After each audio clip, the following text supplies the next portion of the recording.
Global Giving to the Arts, the Australian Institute of Art History, Melbourne University, the Herald Chair of Fine Arts, and the Director of the Australian Institute of Art History is Professor Janie Anderson, the wonderful Professor Janie Anderson, to whom I would like to pay tribute today, and also to acknowledge the Chair of the Australian Institute of Art History, Fred Grimwade, and the Deputy Chair, this is of the Advisory Board, Kerry Gardner.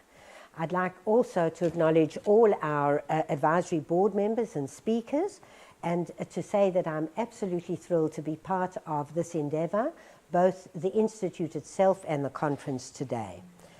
There have been many illuminating talks today, and I'm lucky last or unlucky last, I'm not quite sure which.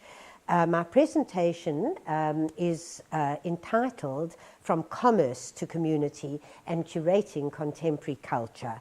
And I'm going to describe my trajectory or my journey from a commercial gallery, Sherman Galleries, which was a gallery that was developed and continued in Sydney over a period of 21 years, through to the development of a non-commercial, culturally oriented organisation called SCAF, which is stands for the Sherman Contemporary Art Foundation. But in order to describe this journey, I want to take a step backwards and share with you that my career really began as a teacher, an academic teaching French literature at a university in South Africa, moving on when my family emigrated in 1976 to Australia, to occupying a very junior post. I really had to come back to the beginning of the situation, the professional situation, or really go, I guess, to the end of the line. And I taught at the University of Sydney between 1976 and 1981, French literature rather than French language. When Australia made the leap into focusing on the Asia-Pacific region, I realized it was time to perhaps think of changing professions, and indeed that was the case. It was a necessity, not a fantasy on my part, because the university staff numbers dropped in the French department, dropped from 20 to 8 during the course of those 5 years. I then taught for 5.5 years at a school, quite a famous girls' school in Sydney called Ascombe, and from then on I moved to my second love, which was art history, which had been my undergraduate, part of my undergraduate studies at the University of Witwatersrand in Johannesburg, where I did my undergraduate and first 2 postgraduate degrees. So I started the gallery, and it became, this was a commercial gallery. I decided to focus on Australia, the Asia-Pacific region, and later the Middle East. And the reason that I decided to engage with these particular areas was quite simple. I thought if you can't beat them, join them, that this region was clearly very important to Australia's future. And I could see that Europe and the UK in particular, which had been such an important part of Australia's history, was receding in some ways, not fully, but to some extent into the background, whereas the Asian region was becoming increasingly dominant. In addition, practically I had 2 young children and a globe-trotting husband, and I realized that if I was to travel, it would be much easier to travel in this region than go up and down to Europe. The gallery opened in 1986, the commercial gallery, Sherman Galleries, and I had no experience or background or education, or as the French call it, formation, in gallery management. There were very few courses in those days. Now, of course, there are many, and one can be selective. But in any event, I plunged into this gallery world, really making up my trajectory, my route as I went along, using what I felt was plain common sense. And what I found that I did was a little different from what others were doing in Australia at that time. Firstly, I decided in order to do it properly, I would limit myself and the gallery to 27 artists with whom we worked constantly over the 21 years. We had 3 invited artists a year, which were included from Asia. They were always Asian-based to refresh the program so that we didn't simply show the work of those 27 artists in rotation. And those 3 artists a year, invited artists we called them, we worked with them pre, during and post the show for 6 months, and then they went on their individual paths, and we remained friends but didn't continue to work with them thereafter. I also had 13 staff to work with 27 artists and the 3 invited, of course, which roughly meant 1 staff member per 2 artists. And that was a very high, and still remains, a very high staff artist ratio. The artists were nourished and nurtured in a way that perhaps they were less likely to be in other galleries in Australia. There were just many people to help them develop their careers. I divided the staff in an unusual way. I had experts in the different areas, freighting, catalogue production, public work in government and public buildings, institutional buildings, work that never came into the gallery via exhibitions, but which were developed between a dedicated staff member and whichever artist had been selected. Many of them were public sculptures, and not all of them were developed in Australia. Some were developed in Japan, Farit Tachikawa, for example, Hossein Valamanesh, an Iranian Australian, or an Australian really now of Iranian origin, sculptor. Anne Graham, an Australian academic and sculptor, also worked in Japan. I did work for Sumitomo Bank with Akio Makigawa, an Australian of Japanese origin, Taigo Chung, a Chinese artist, become very, very famous now, and has a most outstanding show at the Queensland Art Gallery Goma in Brisbane at the moment. Also was the artistic director for the opening and closing Olympic Games in Beijing much later in 2008. So we had dedicated people for individual professional activities at the gallery, and that was considered quite a bold step at that time, and certainly different.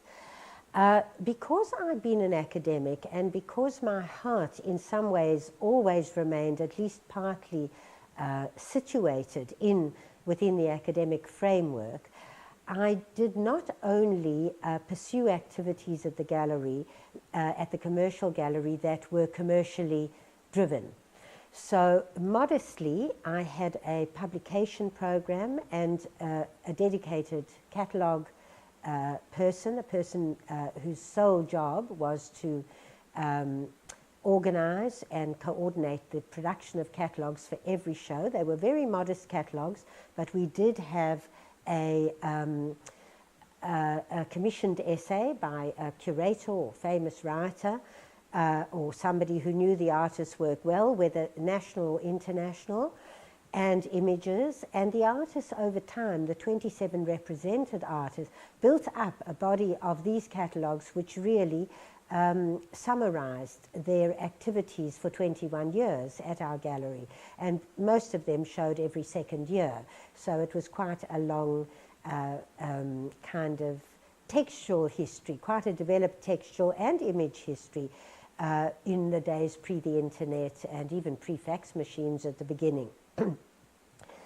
I also developed what wasn't done usually in commercial galleries, an education program under the most wonderful woman who very sadly died in her 60s, Andrea Stretton, the late broadcaster. She was on television for much of her working life, running the book show and her great interest was literature and art.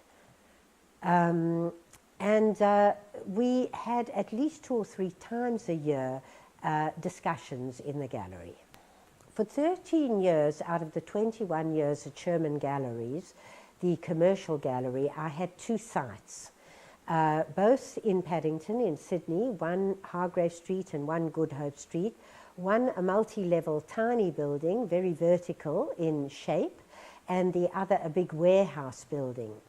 And it was over that 13-year period that I was able to express my interest in visual practice other than in commercial, contemporary, and of course it was commercial art, not commercial art in the commercial sense, but the selling of high-level contemporary art that I hoped would come into the canon, the story of art as it develops through the ages.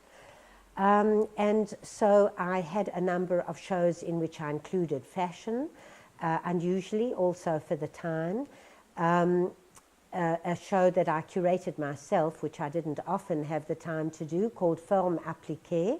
I used the French name. It was really the applied arts, and the centerpiece of this exhibition was an Issey Miyake limited edition pleated please dress, which he did with the in collaboration with the artist Yomimura, and the edition was 500. There was such a queue to buy this work and so many arguments as to who came first that I ended up by not selling it at all and donating it to the Powerhouse Museum, which stopped all the discussion. In that show was Joseph Cassous, so they weren't all Asian artists, dinner plates, which I still use to this day, and Cindy Sherman, a tea set, which was bought by the Queensland Art Gallery Museum. I'm also a collector of Japanese contemporary fashion, and I managed through those 21 years, not just the 13 years of 2 Sydney-based spaces, to develop a wonderful collection of 3 designers, Issey Miyake, Yohji Yamamoto, and Rei Kawakubo from Comme des Garçons, and donated the bulk of that collection to the Powerhouse Museum some years ago. Now, of course, because of my academic interests, which were never lost, I gave so many talks during that period, keeping up my research, keeping up my communication skills, I guess, and honing them. And I spoke to a huge variety of institutes, friendship groups outside of Sherman Galleries. I went to the universities, I spoke to the friends of the universities, to women's associations, to book clubs, to schools, to Asia institutes, to leadership retreats. I won't go into the list now, but there was really a vast amount of talking done, and that's something that I've always enjoyed and that I have built in to the changing of my focus from the commercial gallery through to the not-for-profit, publicly accessible exhibiting art foundation, which is called SCAF. Before I move on to SCAF, just to add one more item to the activities that I built up at Sherman Galleries, which really didn't belong to a commercial gallery at that time and in Australia, and that was an activity which went under the heading of touring exhibitions, both of which were developed and initiated by the gallery, and they travelled, in the first case, Systems End, through Australia and Japan, the Hakone Museum, and then on to Kaohsiung in southern Taiwan to a museum there. And in the second case, the Rose Crossing, which was based on a book by Nicholas Joes, the writer, which travelled to Singapore, Hong Kong,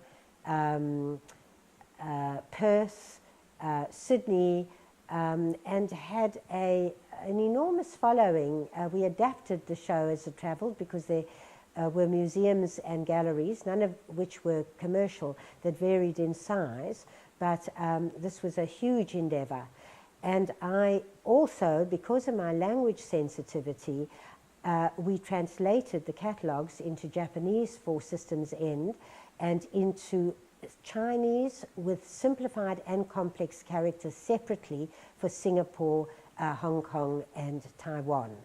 So it was a big effort, and again provided a kind of bridging for me from the commercial gallery to the not-for-profit foundation.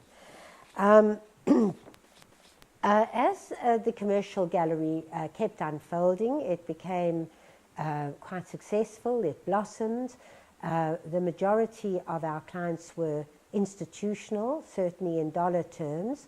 We had 9,000 people on the mailing list, and over the 13 years managed to have 2 openings a month, which was quite an exhausting but very satisfying way of operating. In September 1999, I had an epiphany, and that was a moment when I looked forward to my 60th birthday, which was 9 years from that moment, and decided that when I turned 60, I wanted to go back to my roots, which was really in the academic world and in the communicating world of knowledge and sharing of knowledge, rather than in the selling of objects, which really had to be and was my core activity at the commercial gallery, Sherman Galleries, bringing collectors and artists together and matchmaking essentially, but with a money transaction at the core of it. The core of this matchmaking activity. So I did a budget. I was very practiced at doing budgets by that time, and I knew what the line items were in running a gallery. And I presented this budget to my husband, who had been successful in business, and asked him if in 9 years' time we could remove the income stream from Sherman Galleries and move into a not-for-profit foundation, still using our name and naming it Sherman Contemporary Art Foundation. And his answer was that if we were still in the same position financially in 9 years as we were at that time in 1999, that given the children's, the children's agreement, because it was going to affect them as well, in the long run, that we would be able to do it as a family. And so in 2006 and 2007, in preparation for the transition, I organized 2 conferences with invited guests from all over Australia and overseas. The first one, both were called Art and Philanthropy. The one was both had catalogues, one done in collaboration with Sydney University and the other one with the University of New South Wales. One had a focus globally on private foundations, not-for-profit exhibiting contemporary art foundations, and the catalogue was edited by Professor Terry Smith, now at Pittsburgh University, and the second was edited by Professor Nick Joes, writer, author, and now part-time as Professor of Creative Writing at Adelaide University. Anyway, after all that research and all these investigations into foundations around the world as best I could in the 2 conferences, I decided to launch SCAF, the Sherman Contemporary Art Foundation. SCAF opened in April 2008. And I opened with a bang. It wasn't as much of a bang at the time as it is with hindsight, because the artist Ai Weiwei, with whom I became very friendly over the periods of running back and forth to Asia, and even more friendly when he stayed at our SVAR, SVAR, which is the Sherman Visual Arts Residency Program, in our little contemporary cottage across the road from Sherman Galleries, which is now SCAF. I got to know Ai Weiwei very well. We offered him his first overseas exhibition, solo exhibition, and he has forever been loyal to me and grateful and appreciative, and considers us, Brian, my husband and myself, as friends. We spent 3 weeks with him in the cottage across the road when he came for, I think it was the 2006 Biennale, Charles Merriweather's Biennale. It was a wonderful getting to know one situation. I heard many of the stories that have now been published in magazines all over the world in every language one can think of. I heard them very early on. So we really did start off with a large and very important exhibition. I did then what I have continued to do where appropriate and possible, and that is that I formed collaborations with other institutions in Sydney and out of Sydney, because our space, although now it comprises a complex of a main exhibition space, an annex, which in the commercial days was used as a viewing gallery for selling, a sculpture garden, now called a Zen garden, and the contemporary cottage across the road, a 19th century cottage that has been redesigned totally in its interior by Alexanis and Associates. Although we had this large space, the space was not large enough for really major, and still is not large enough for really major exhibitions. I also wanted to concentrate on commissioning new work where I could, and to give the artists 100,000 Australian dollars in order to allow them, if possible, to develop their dream projects with no financial constraints. That amount was not sufficient for the most famous artists in the world, but for mid-generation or mid-career artists, it was a really generous amount that did allow them to focus on a major new project. And we have 5 staff now. The 13 went down to 5 plus me, so I guess that's 6 in total, focusing totally and entirely on those artists for 3 months out of the 9 months during which we produce and manage these projects. So we started with Ai Weiwei. We do 3 projects a year, sometimes 4, but mostly 3 at SCAF. We have mostly new commissioned work, but sometimes in collaboration with other institutions. We work with older work, or work that they feel has not been sufficiently seen or recognized, work that might have been shown, for example, in Zurich or in smaller centers in the United States, where the traffic, the contemporary art traffic, might not be as robust as it would be, say, in New York or London. And so we've collaborated to date with the National Art School. We've had wonderful collaborations with them. We've collaborated with the Queensland Art Gallery, GOMA, Gallery of Modern Art. It's / one institution, at least 3 times. We've collaborated with the Australian Institute for Architects. And having said that, it's important to note that we've expanded from the Sherman Galleries days, the brief of the not-for-profit Contemporary Art Exhibiting Institution. We've expanded its brief from contemporary art to contemporary visual practice. So we've included architecture, film, fashion, and design. And I always wanted to do that. I gave those examples of me slipping it in as best I could over those years where Sherman Galleries had 2 sites. I did have 2 or 3 or more maybe jewelry shows in the smaller gallery at Hargrave Street, but it really wasn't part of my brief. And sometimes the contemporary artists that I did show complained and said, why are you incorporating non-contemporary artists? And they saw these people as outside their sphere of interest, whereas today things have changed and these people, the designers, anybody involved in visual practice has been brought in under one umbrella, rather like the Bauhaus did in the between war years in the 20th century.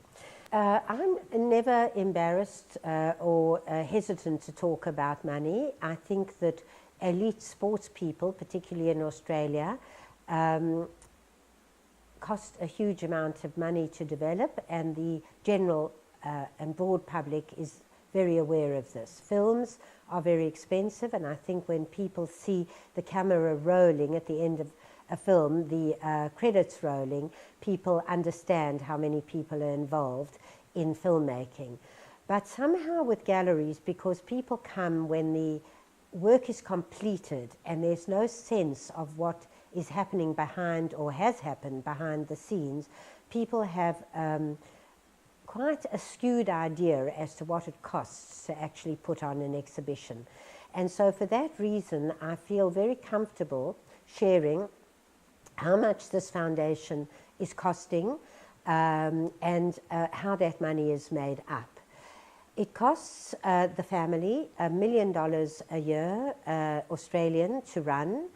The artists or visual practitioners, whatever the case may be, get a project grant of $100,000, and that money goes towards the development of the project, their site visits, and they're coming to the opening, and just the project itself. It doesn't cover staff salaries, operating costs of the gallery, or anything marketing oriented, openings, invitations, or catalogues. And so the rest of the funds go towards the operating costs of the gallery. It's not the moment to go into this now, but I could very easily.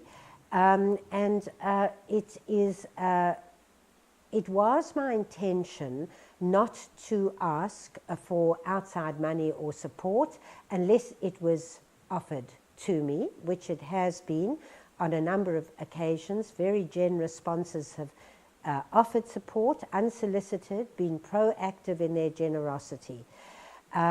We have, however, made submissions to a number of government, external, international government foundations. The Japan Foundation has supported in very generous but modest terms 2 of our projects. The Mondrian Foundation has supported a project that came from Holland, although the artist was Indonesian-born, Australian mother and Chinese father.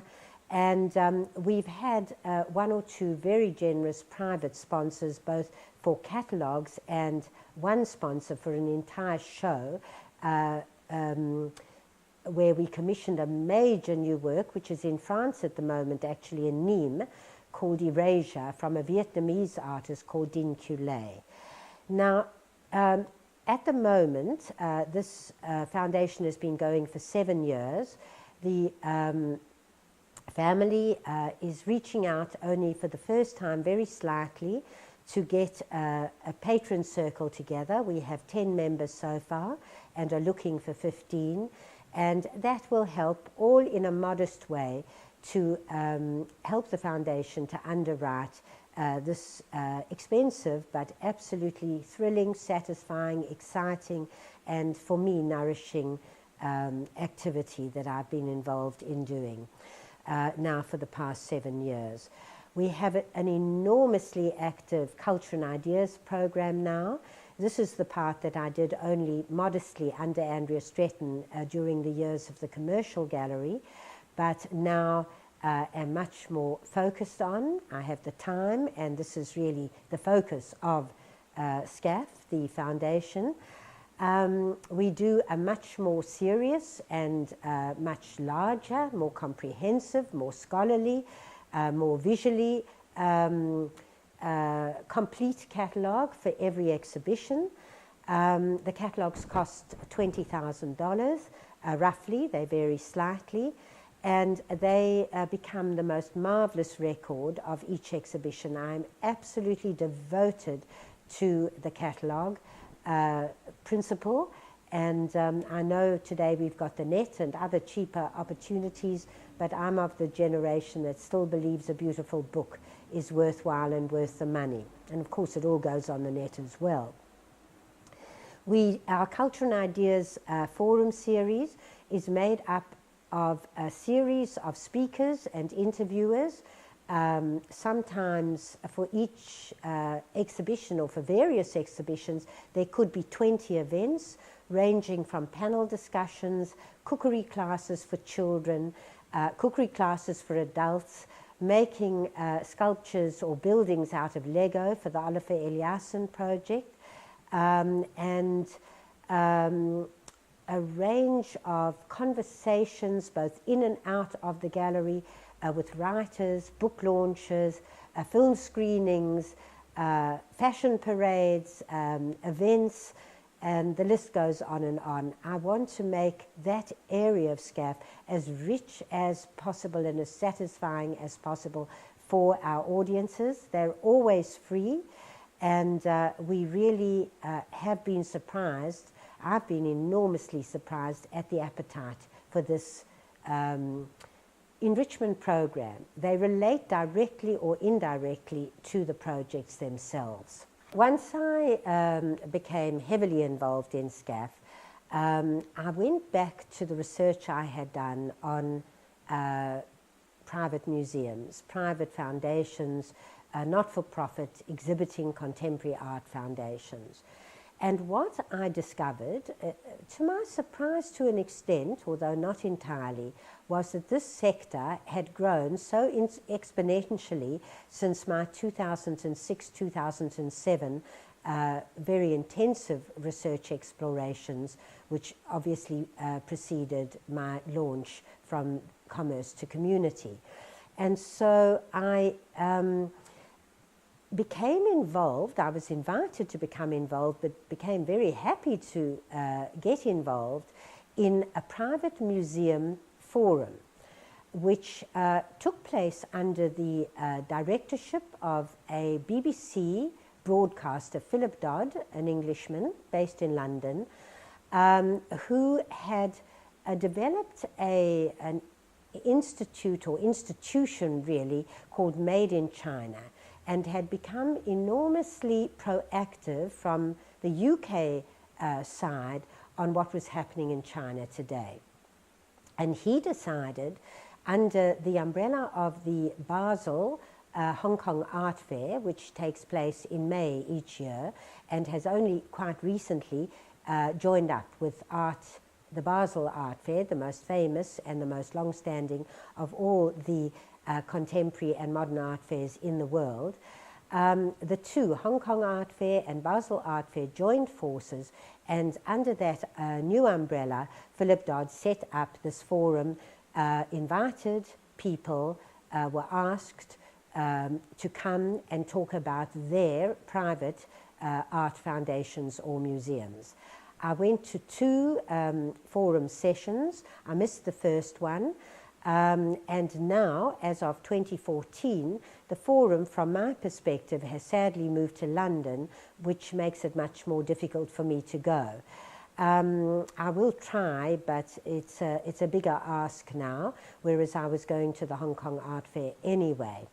Anyway, two of these forums gave me a very good understanding of what has been happening, particularly in China. There were 45 participants and a number of observers through a full-day forum in 2013, that's May 2013, and then prior to that in May 2012. And many of these Chinese mega wealthy men and sometimes women spoke very little or no English. There was simultaneous translation around one single table from Chinese to English and back, and one rather sad Japanese man who could speak neither Chinese nor English and had to have somebody sitting next to him and whispering in his ear for an entire day. And then there were people from the Philippines, from Singapore, from Indonesia, from various parts of the Asian world. The Saatchi Gallery director, not owner, not Charles Saatchi, came the second time in 2013. And it was a very well organized, very interesting forum. people sharing ideas, sharing experiences, talking about sustainability, what would happen when they, the founders, passed away, whether their children would be interested, might be interested, what would happen if their children or family members were no longer interested. There were vast buildings being built, and I understood the never before seen and perhaps never to be repeated historical and ongoing phenomenon of a museum building boom in China, such as I couldn't have understood it in any other way, because the actual founders were sitting round the table with me, and I met them and spoke to them directly. And what I found rather funny in some ways is here were these mega wealthy billionaires who you know, were building buildings double the size of the Museum of Modern Art in New York, or the Metropolitan Museum, or the Tate Modern in London, huge buildings, who were asking me with my little foundation how to staff these buildings and what would be my, my suggestion and my advice. Because the biggest problem that most of them faced was what to put in these museums. China does not have a history of collecting in a public way. Collections were built by private aristocrats and mega wealthy people to be shown selectively to individuals in scrolls that were taken out of drawers, in little private dinner parties or get-togethers. There hasn't ever been a tradition of a museum for the edification and learning and enjoyment of the general public. I then, very recently, in January 2014, heard about a book by a woman called Claire Jacobson, who, as we know, is speaking at this conference and just spoken before me, called New Museums in China. I ordered the book on the net, read it whilst I was away during the summer holidays, and the information I had personally from the owner of the Xifang Museum, which Claire talked about, the huge, in Inner Mongolia, museums that are being built in private residential areas by businessmen at the top of commercial towers in the remotest parts of China by Pulitzer Prize-winning architects, only one of whom, as far as I know, Wang Shu, is Chinese, but the great architects of the world, today's world, Sir Norman Foster, Zaha Hadid, Herzog and de Meuron, are all building these mega institutions. And I felt whilst reading Claire's book that I had an enormous insight into this global and absolutely unprecedented museum building boom from the actual founders during, I guess they were 2 days of 8 to 10 hours a day, because we had lunch and we had dinner the night before, speaking to these people and learning what motivated them as far as they were prepared to share that with me, and understanding what was happening, particularly in China today. I hope I'm going to be able to get to London to continue participating, at least from time to time, in that forum. Certainly they'll send me the documents and the iPods, and I look forward to understanding well into the future, as far as my age and stage allows, what actually is going to happen to these private museums within the next 30 to 50 years. Thank you so much.